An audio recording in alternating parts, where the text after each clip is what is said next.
I don't know exactly where I came across it, but I ended up on some wormhole on YouTube where I was watching videos about like the cast of all that. Oh, okay, yeah. Well, there was just some documentary I think that came out not too long ago that was just like Maybe that's why it's in the algorithm. it was like the beginning of like Nickelodeon and all that, and that would have been a big part of that. Yeah.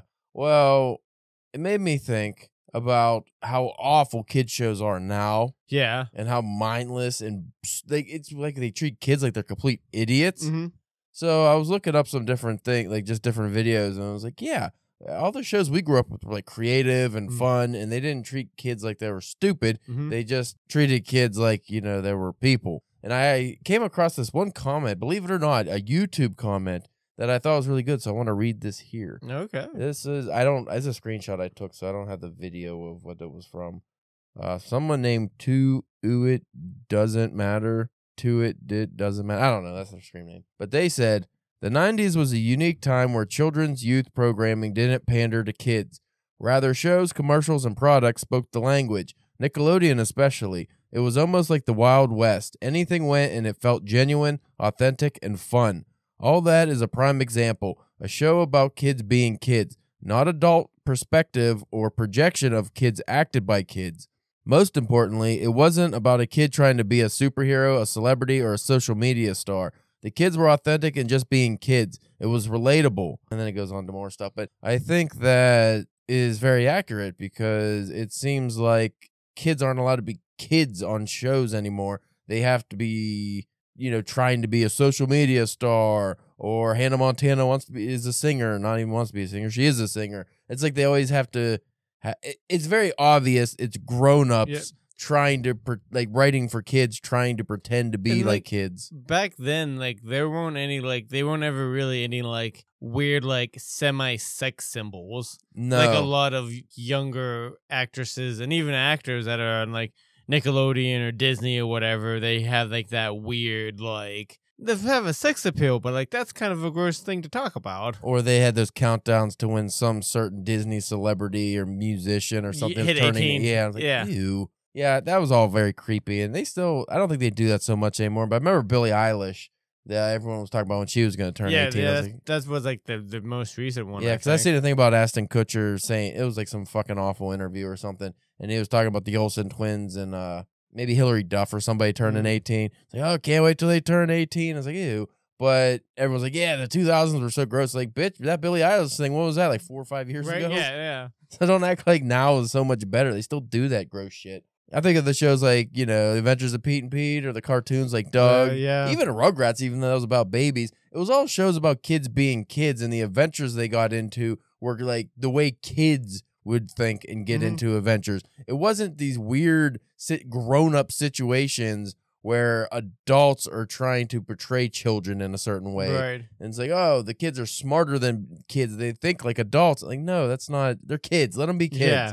They're going to do things, irrational things, because they're kids. It's kind of like the first It movie. Did get a good job with the kids, and and they also, from the book too, of they're kids, they're not always gonna their plans aren't always gonna make a foolproof sense or whatever. They're gonna be real irrational, they'll get scared, or you know what I mean. That is the one thing I disliked about Stranger Things, is that the kids had these brilliant plans that they were able to unleash, and it's like, how? They're still kids. Especially the first couple seasons. I'm sorry, but these kids aren't figuring out all this shit. They're not it's very, you really have to suspend your disbelief. It's still better than some of the other media. A lot of these new Nickelodeon and Disney shows are just terrible.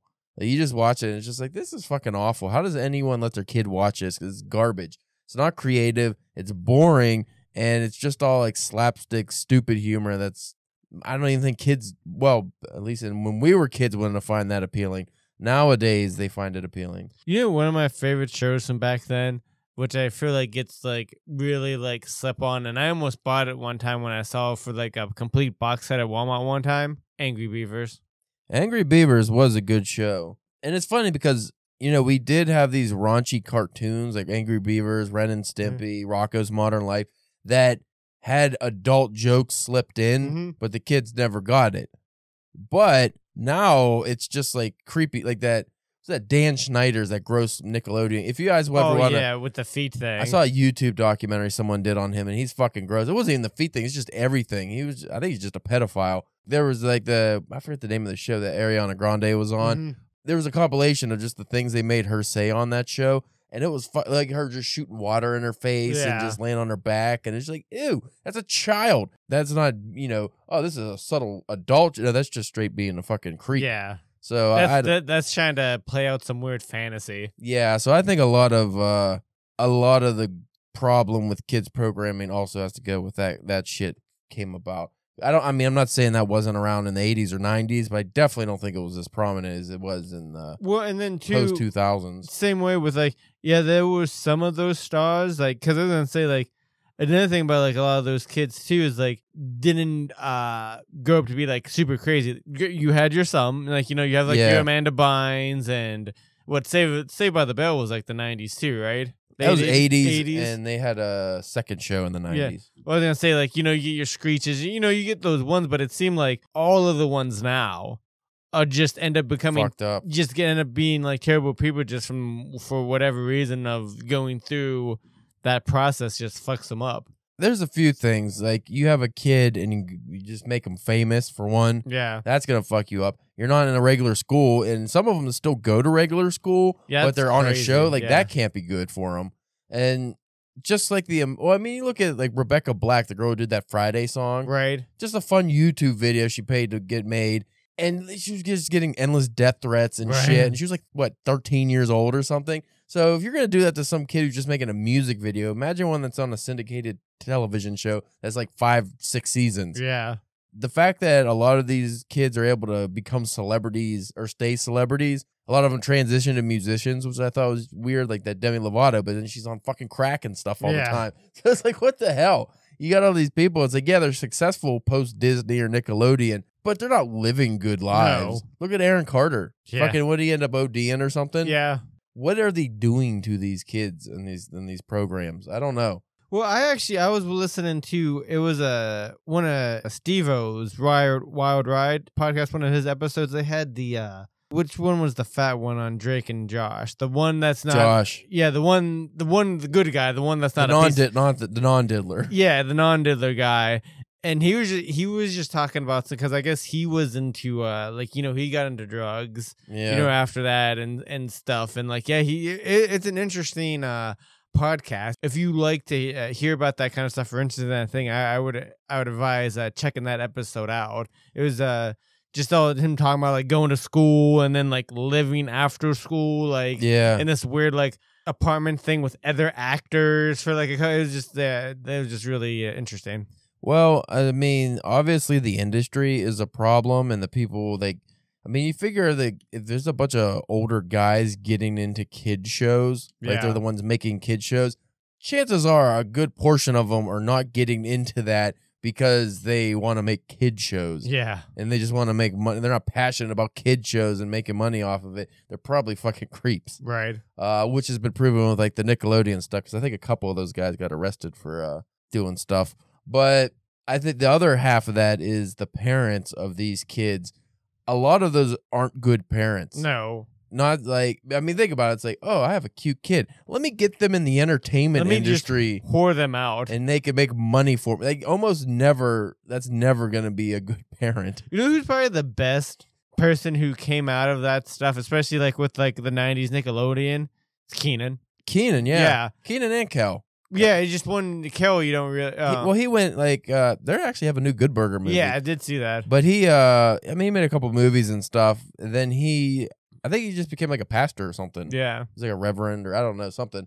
But yeah, Keenan, he went on SNL and he just kind of, had a stable career. And he was I would have considered him. I mean, now granted, I haven't watched a lot of SNL in a while. But just from the stuff that I would see, I would have considered him one of the backbones of that. For the past few years. He's the longest serving member ever. Is he? Yeah, he's been the longest cast member ever now. Almost every sketch, even if it's a shitty sketch, just the fact that Keenan's in there makes it. He just is able to, elevate it. He's almost like Chris Parnell used to play a really good straight man. So they would have people breaking and doing all this shit, but he would just go out there and kill it every time. You need guys like that. His Black Jeopardy. Yeah, the Black Jeopardy's good. He's just a good cast member, but he's probably the biggest, not the biggest success story, obviously, from child stars, but one of the more. I guess Leo could be one too. Leonardo DiCaprio. I mean, I was just kind of saying from that time period, like that from the kid Nickelodeon, shows, yeah, from the Nickelodeon kind of kid shows that that we were talking about earlier. Yeah. Anyway, that's way too long of a cold open about kid shows. I just meant to bring up the thing about kids needing to be kids on TV again. We need to get into more. Actually, I'm glad this went long because this is not going to be much of an episode. We are talking. We're just revisiting what the top genres in fiction are right now. Oh, yeah. Or not even fiction, just in book sales. Okay. I was actually going to go and do the top book trends, and I looked up the episode we did, I don't know, a couple years ago on top book trends, and I looked up an article what the top trends are now. They're the same? They're the same. So it's like, ebooks are not better than print, but more people are reading ebooks, and then print sales are down. Indie bookstores are going down. They're dwindling still. Audiobooks are on the rise. The only thing that was really changing, and I don't even think so much as a change, is like the big mergers of the giant publishers are trying to merge, and that shit. But it's all basically the same shit. But we will be talking about some genres, and maybe you folks will want to reevaluate, reconfigure what you're writing if you're trying to break into traditional publishing, or even just what is doing good business.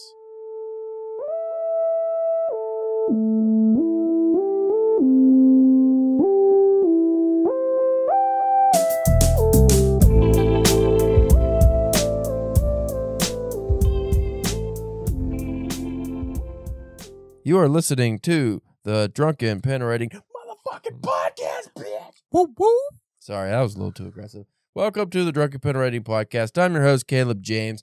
With me today, Spencer, the Georgian Grandma Gummer Church. Aww. You said gumming literally 3 seconds ago off air, so I had to. I didn't say gumming. I was just gumming. Well, you were making the gumming. I don't know. You deserve. Yeah, that sounds. You deserve it. And you kind of look like a grandma today. I don't know why. Just the way the lights hitting your head. And, so cold. Yeah, chilly. We are getting to the chilly season. Right now, it's like things get comfortable at night. Yeah. I like that. No more ball sweat. Yeah, if you have a fan on, it's like almost like an ice box now. Yeah, exactly. Since I feel like dookie shit today, I want to do a quick episode. I'm just not feeling it today. I was editing the podcast last night, stayed up too late. I also started working on a new story because I found a contest that was up my, I think it's called Elsewhere or something. Not the publication, the theme. And they just want stories about, almost like a Neil Gaiman's, what is it, Neverwhere? Neverwhere, yeah. It's like you think of a different kind of world or something. So it's like, ooh, and it caps out. You can send 2 stories up to 1,500 words. Oh, nice. It's like, all right, cool. I'll write something for that. But because I just found out about it, it's due on the 17th.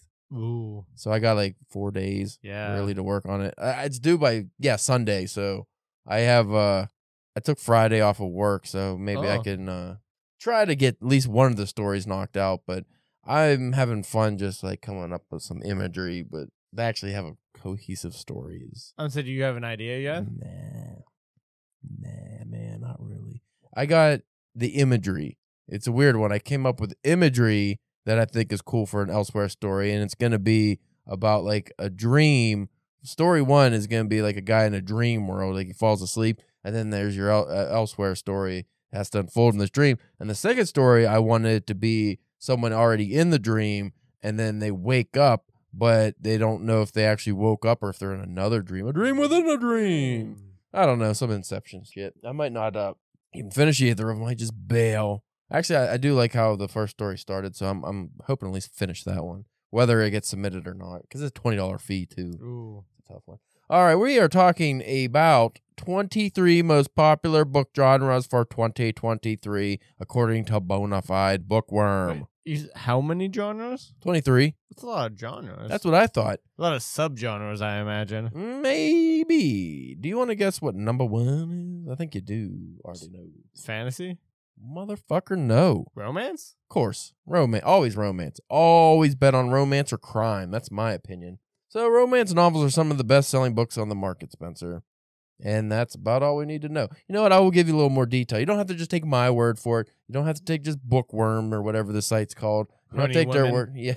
According to Romance Writers of America, that's the source you want. They say romance book sales make up around 23% of all total fiction sales in the U.S. market. Good thing they sell those books in like small paperbacks so you can only read it with one hand. You're gross. You know what? People read these because they want connection. Yeah. You know what I will say? Into a wall. If I had to choose, and I'm sure it's going to be wrong, but if I had to choose what the top genres were, just the top two, judging by all the places I deliver to and all these offices and stuff, and I see actual books lying around, I would say romance obviously still number one. But I would say cozy mysteries number two because I keep seeing those books everywhere. I don't know if peruse is the right word. I scanned this list briefly, and I was very surprised at one, not omission, but late entry on the list. And I want to know if you could guess that one. It's a major category that doesn't show up till later on this list, way lower than you would think. Horror? Yeah. I was like, really? I don't know what number that was. I don't remember. But so romance books, if you want to just make a buck, just write some good romance. Also, this, I think, incorporates the subgenres of YA romance and stuff like that. I think this is all encompassing, just romance. I mean, I'm sure there's probably some subgenres that are, they have to be. This list is long. So there has to be subgenres of romance that might pop up, but this includes historical romance, young adult romance, contemporary romance, just the whole gamut. Number two, now it's your fantasy. So you were close, yeah. See, I would have thought crime. Yeah, that would have made sense. But yeah, I could see. I would have thought not just crime, true crime. Yeah, that's the mark, because that's the other side. That would be the third set of books I always see people reading. I was gonna wait till later in the episode to mention it, but basically the top things are gonna be what women like to read. I was gonna say, I didn't want to narrow it down, but that's generally the readership anymore. Because there's a higher volume of women readers than male readers in general, I find. If I was a more ambitious and social media savvy bloke, I would make it my mission to raise the readership of men. Because I think it's very important for everyone to read, but I especially see a lot of lost men these days that have nothing really to hold on to. A lot of dumb fucks. Well, and they're not dumb people. They're just dumb fucks because they have no interest in things. Or just like my dad doesn't really have any hobbies at all. I'm saying, am I muted? No, you're not muted. No.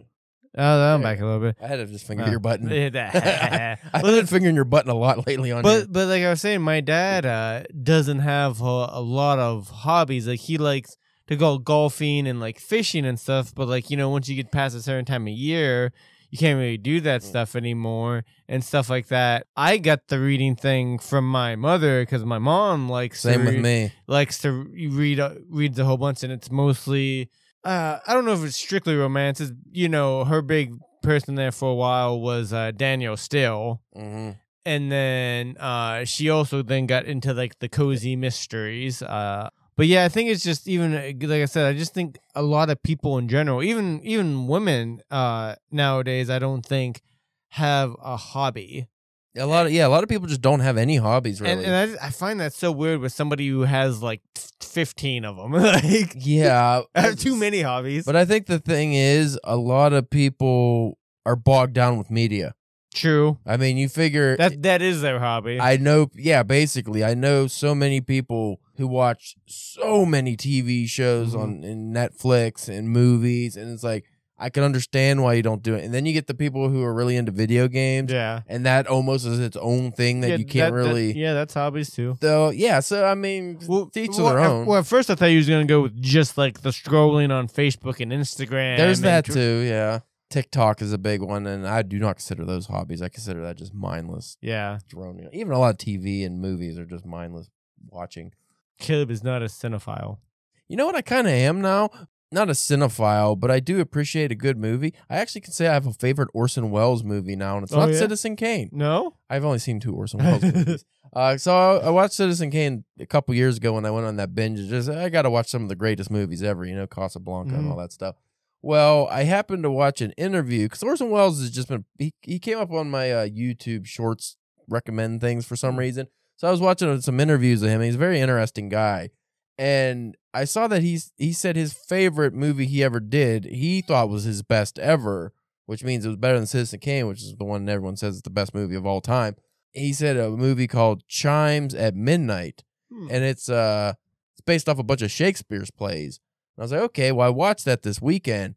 And it was really fucking good. I didn't know most of what they were saying because it was like deep, like Shakespeare language, but it was really funny.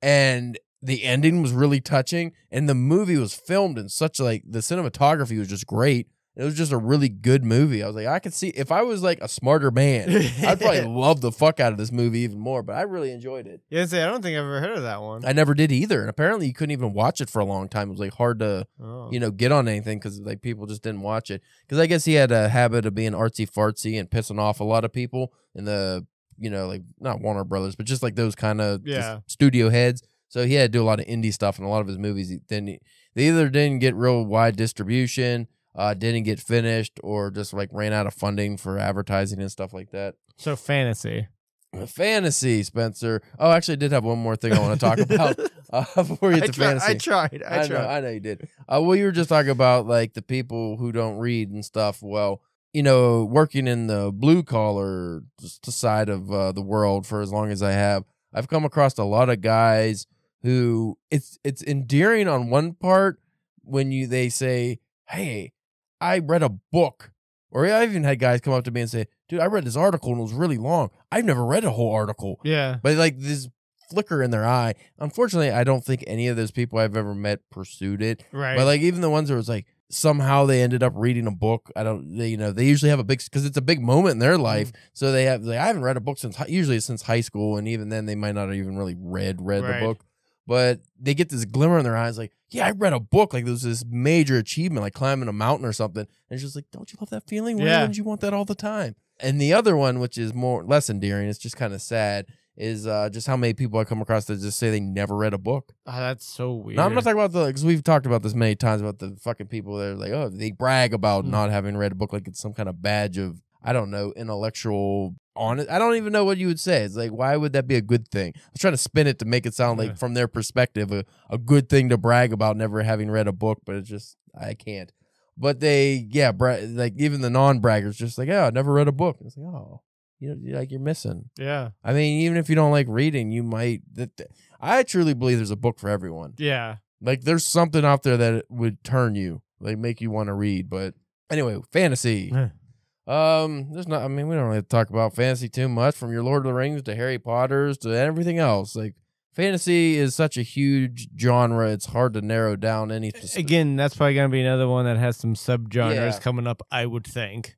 I would imagine, but yeah, fantasy that earns its spot at number 2. Number 3, true crime. That's the only thing that interests me about the fact that true crime is so high is that it is nonfiction. Yeah. Because when you think of nonfiction, you usually think of history and essays and academic work and biographies and stuff like that. So when you get true crime, it's usually the true crime that's written like it's a fictitious story because it's, very embellished and fun. And I mean, as fun as murder could be. But the hook is this really happened.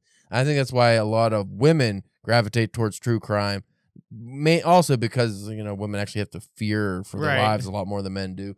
But they gravitate towards true crime because it's a genre where it still has the creativity they like in fiction, but it's real, so they can relate to it and actually have an invested interest in the outcome. Number 4, young adult. That's very broad. Yeah, but the audiences of 13 to 18, and if you go just straight young adult, that really encompasses so many dystopian work, sci-fi work. So I can see why they just put YA, because that, you can go on for endless genres if you just, every genre of fiction there is also applies to YA. Yeah. Number 5, science fiction. See, I'm surprised. I thought that was going to be a little bit lower. Science fiction? Yeah. I mean, not personally for me, but just like, especially when you told me how low horror was. Yeah. I definitely would have thought horror would have been higher than science fiction. Number 6, mystery detective. Okay. So you think you're like your Agatha Christie's, and I don't know if this incorporates cozy detectives or anything else. I wonder if that's gonna like if like mystery and thrillers themselves are gonna show up later. I think thriller is separate on this list from what I remember. Thriller. So basically everything you like about true crime, but just fake. No, not everything, because mystery detective is slightly different, because then we could really break it down to noir and, like the gritty crime stuff. Again, maybe that constitutes thriller. Number 7, thriller. Oh, look at there that. we go. Thrillers are considered a type of mystery sometimes, but they can also be a part as their own genre. It's because thrillers have more of a focus on spiking adrenaline, so it's more. That's why a lot of horrors are confused with thriller, because you try to get that emotion from the you're really worried about what's going to happen. Number 8, which I thought would be a little higher just because we're living through it, is dystopian. Mm-hmm. And I said, like a lot of YA sci-fi or fantasy stuff is dystopian, like Hunger Games and stuff like that. Like so many of those became really popular over the years. But yeah, so dystopian stuff. I like The Handmaid's Tale and things like that. I definitely see probably more movies and TV shows based off of books than people actually saying they read the books. Yeah. Well, I mean, they even like the Walking Dead. Yeah, I mean, I don't know if zombies is its own genre, but that definitely counts as dystopian too. Number 9, I was surprised by humor. Yeah, that is kind of surprising. Just like they don't even have an example of humor on here. Oh. Because it's just one of those things that's so niche. I mean, you don't think of humor as being niche, but an actual book that's just considered humor is the genre. So what would that be? Like, I guess the Norm Macdonald memoir would be considered a humor? Yeah. I don't know. It's tough. Like, what actually constitutes humor? Like, maybe a lot of satire stuff, or there's so many books that are really funny, and you want to say it. Like, The Hike could be like, that's humor, right? But that's not humor. I was almost thinking of like Slaughterhouse-Five too. Yeah, like that. I mean, but then there's a lot of genre benders too. That's sci-fi, literary fiction. Like, there's so many. We'll have to, because there is like at the Barnes and Noble by us, there is a humor section. We have to like see. Because I know, like, a lot of the comedians will have, like, their memoir book or whatever, autobiography, but it's like, I don't know if that, just because they're a comedian, if it should be in, like, the humor section. Yeah. See, this thing actually couples together both fiction and nonfiction books, so that would work. Oh, okay. So I was wondering, it's like, well, is it going to be just, like, joke books? It didn't really explain. Number 10, memoir autobiography. I know a lot of people... Usually older white guys love reading about fucking like General MacArthur and stuff, just like old guys. Did you like the Civil War? Up to World War II, yeah. Number 11, adventure. I thought adventure would have been higher. I think like the Jack London stories. That's also when you get into subgenres, because then you think like, well, do the sword and sorcery stuff counts as adventure? I don't think. See, I would figure that like the thriller kind of took the place of the adventure. Well, the adventure, you think of like Treasure Island, like swashbuckling pirates, and I'm assuming. Let's see. I'd say because when was the last time you even really seen a new adventure book? You don't see a lot of them. I know they're still out there. So yeah, treasure hunt, swashbuckling on the high seas, mountain climbing, that kind of stuff. So surprising that it's actually 11.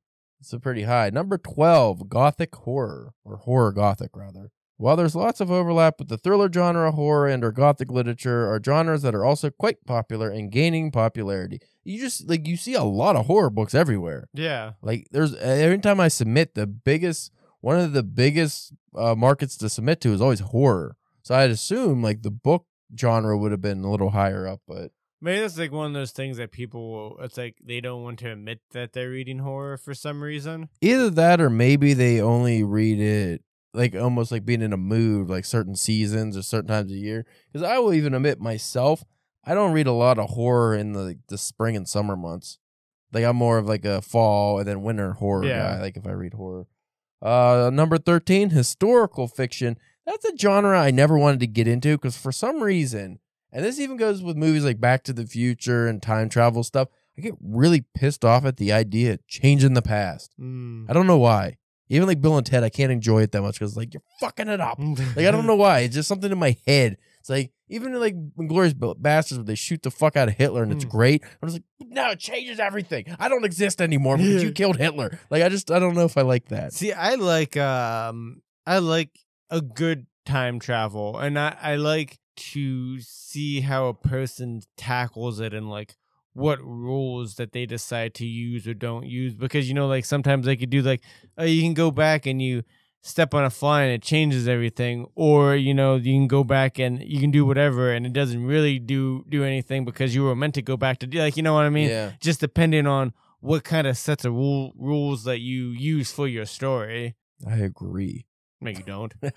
Yeah. How do you know what I do? You just said you hate time travel stories. I know I do. I don't hate time travel stories. I like the time travel stories. I just don't like when they change. I like time travel stories that aren't based on real events so much. I mean, I can read a time travel story. Fucking, if I take apart the mixer and I put it back together, I think I'm gonna break it. I think that's the problem. And it always drives me nuts because when I edit these, after doing the edits, like the bass edits, it usually seems pretty even. It doesn't seem fucked up. But when we record it, we can see our levels go low and high, and I don't know. I guess it always sounds okay. Nobody ever complains. Number 14, poetry. Poetry. Makes sense. I mean, I guess there's a lot of poetry lovers, but you don't ever catch them in public. No. Maybe we don't go to the right cafes. I didn't say they're always at the cafes. That's why. Yeah. Let's speed this along. Number 15, biography. Self-explanatory. 16, cookbooks. Though I kind of think like biography would be in there with like memoirs and... Well, biography is usually written by somebody else. Yeah. Memoir, autobiography is written by the person. True. Or ghostwritten. You know what? Cookbooks, I thought would not even be on this list because of the internet. Who the fuck is buying cookbooks when you can just look it up for free? 17, classics. I don't think I like this genre. I mean, I guess it's a genre now, but I don't like it because what constitutes a classic? When do you get the classic status? What date?